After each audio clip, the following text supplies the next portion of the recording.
I don't know if it's just me, but it seems like every time I'm going on a trip, it is always dark when I'm leaving or getting back. I'm loading the truck, I can never see what's going on. But now I've got some awesome little accessory lights here. Now, a lot of people are using these for their rock lights, but I can turn these on, and that gives me plenty of light here to be able to see around the truck to get loaded up without disturbing the neighbors. Or if I really want to see good, I can go ahead and kick them into high, and now I've got lights 360 degrees all around the truck. But more importantly, this is one of my favorite features.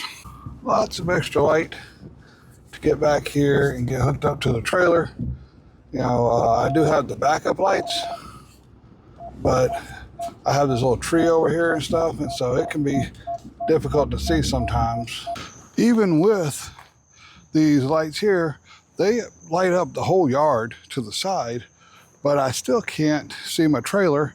I need to see if my straps are tight. So I've got one more trick up my sleeve here. And what we're going to do with this is I'm going to snap my plug in there. And now we've got light all the way around the trailer here so that we can see our straps. We can come over here, check our straps, make sure everything's tied down good before we leave. And now when I get to Louisiana, where we have the sawmill at, it's in the woods, and I have to back the trailer down in between all these little trees and stuff. And again, it always seems to be dark, and where the backup lights will let me see behind me, I can't see the stuff that's beside me when I'm trying to maneuver. So this is absolutely a game changer, and I think every trailer should have something like this. So let me show you how I did it. All right, so they come in a kit. I ended up got two of the 4-pack kits. They actually sent me one, but I went ahead and paid for the second set out of my own money just because they look like they're going to be really nice. Now they have these marked as front and back or behind, and what that is they're the same lights. It's just that the back ones have a longer wire to reach up, and that's what I really like about this set. Is it comes with what they call the accessories, but that is your lights, and it has 8 pigtails, but then it goes in to your wiring harness that's going to come up to your switch, which is all pre-wired, and then it comes up to a fuse block here. So all you have to do is connect this to your power and mount this somewheres, and then the lights themselves all have these waterproof connectors on them, and so the waterproof connections just fit right up in here to get them lined up in the right direction, and then it screws on. So now you have a nice mechanical because it screws on, but then it's also got the O-ring in there making that watertight connection, so if you're out there in the mud and stuff, this isn't going to get into your wires. So one makes it easy to install since the wires are separated, and so you can actually run the one part and then connect them together, but then two, it gives you that tight watertight fit. So I found this plug underneath here where the clutch pedal would go through, but since this is automatic, there is nothing in that space. So I got the nuts off on the inside, and the little cover right here will right off. So yeah, it's got these big, 15 millimeter bolts to cover up, but that's our hole right there. I went ahead and drilled a hole through this plate, and then once I got the hole drilled through the plate, I ran a tap in it and threaded it so that my bulkhead fitting could go through. Now this little plastic thing is very tough plastic, so I don't think I'm gonna have any issues whatsoever, and this will make a nice watertight seal so that I don't have to worry about any kind of leaks underneath my dash, which would really suck. Now I went ahead and cut 4 of the connectors off, and why I did this is the individual connector wires seem to be smaller than the main harness wire, and I am going to use the second harness for the trailer, and I want to come up here and connect in. And so it's only going to have one wire coming off the trailer. And I don't want to overload it, even though these are LEDs and they pull very low voltage or very low wattage.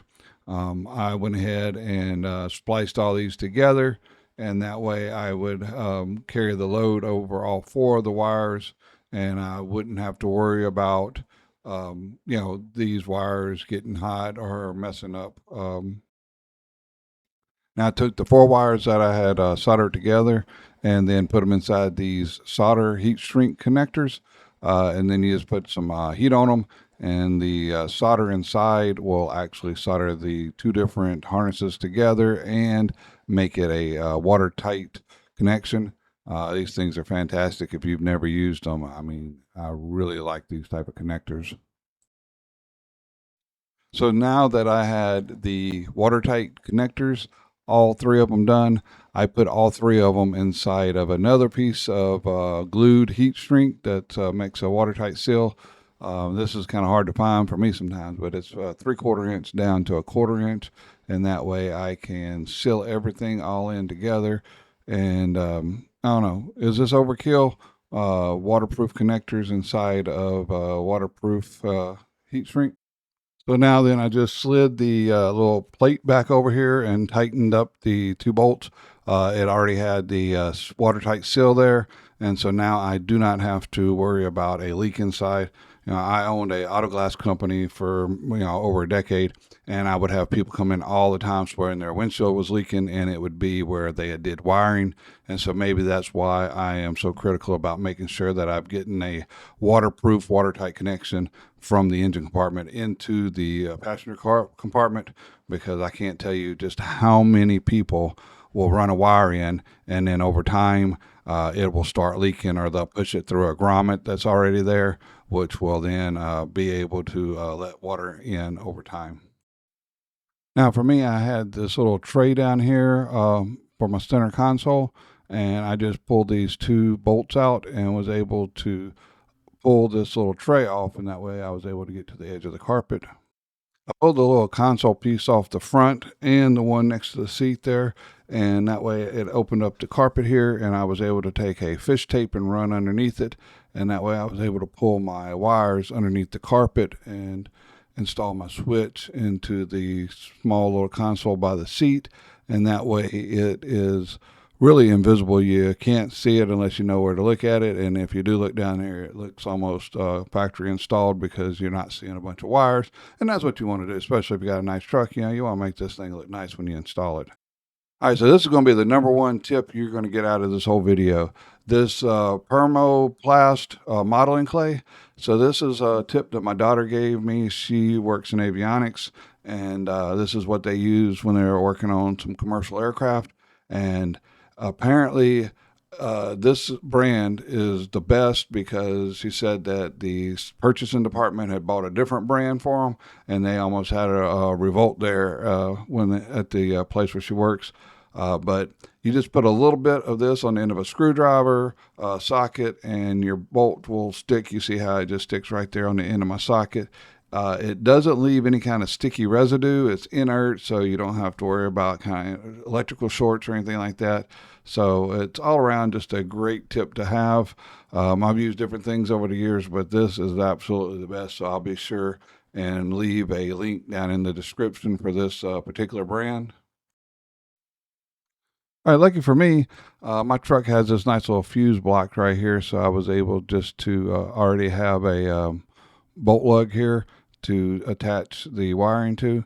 But with this wiring, it's already got your crimp on the end of it, so just any kind of hot bolt there, and it has the inline fuse already in it, so you don't have to worry about if you don't have a fusible link there. And then just make sure you have a real good ground.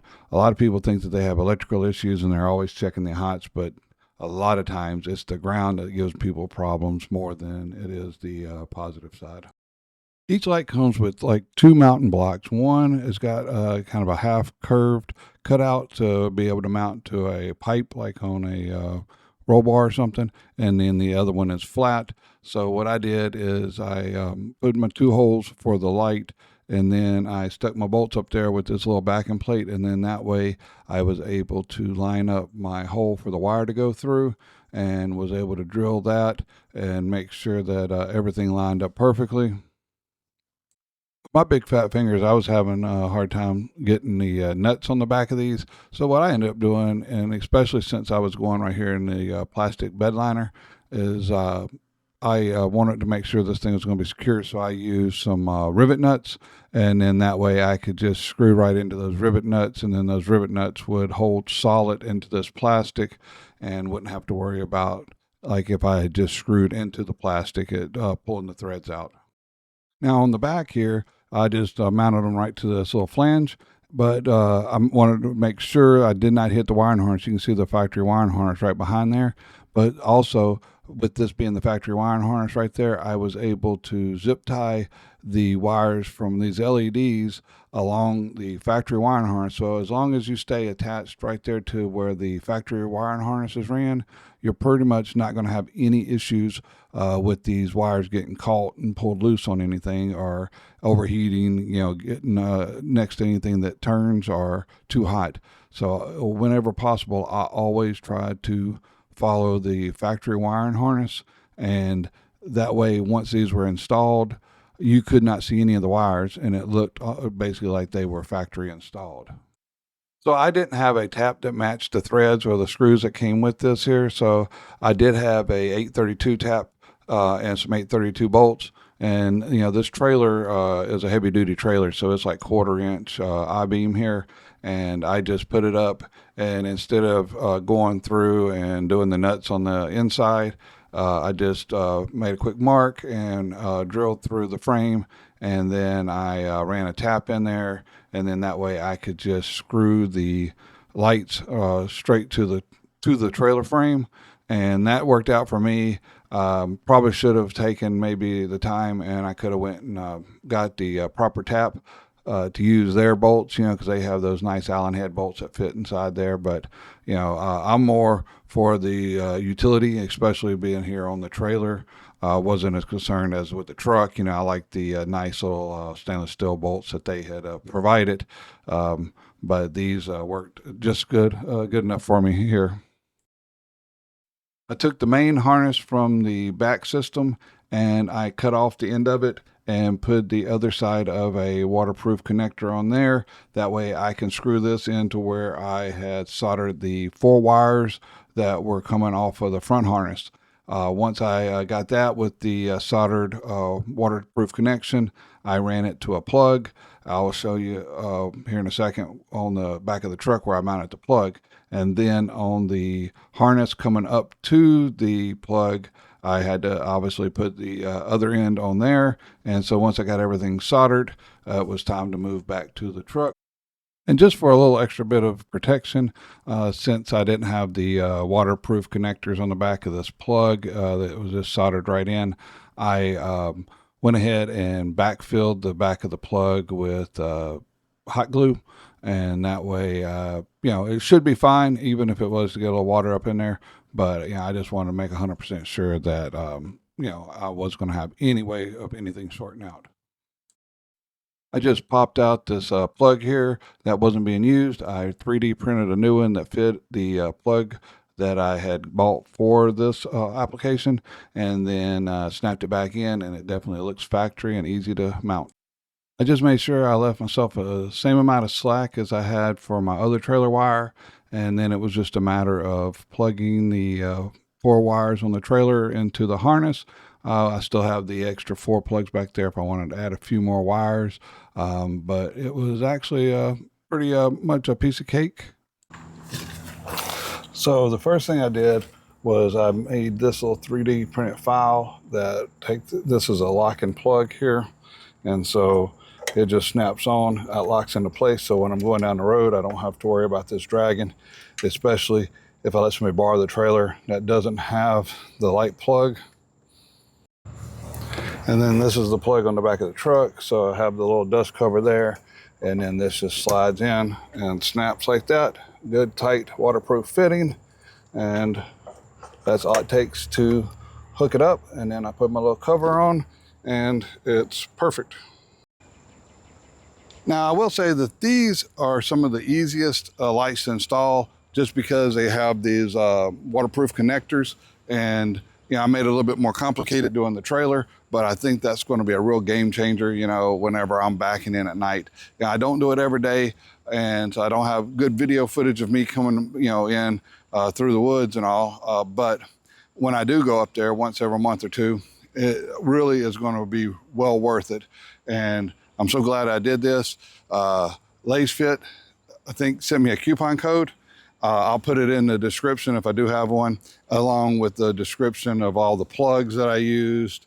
And I'll try to upload those 3D files so that if you do have a Ram 2500 or a similar model, you can use those same files. If you have something a little different, shoot me an email. It's under the channel description, and I'll be more than happy to do what I can if you need a file to fit your particular truck. But until next time, I hope everybody has a wonderful day.